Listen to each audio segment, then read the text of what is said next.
মাদক ব্যবসায় বাধা দেয়ায় কালো হলো রাহেলা বেগম ও কামাল হোসেনের। অকালে প্রাণ গেল মা ও ছেলের।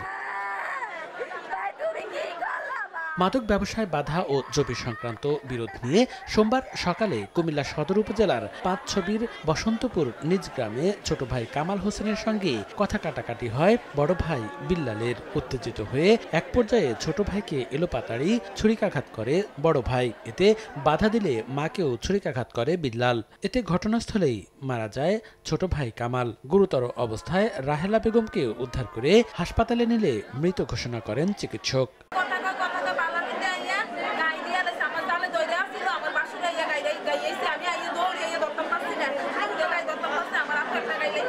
ছোটবেলা থেকে অতি কষ্ট করে লালন পালন করে বড় করছে, ভাবছে যে এগুলো বড় হলে আমার সুখ শান্তি আসবে, কিন্তু আজকে সুখ শান্তির পরিবর্তে এই ট্র্যাজেডি।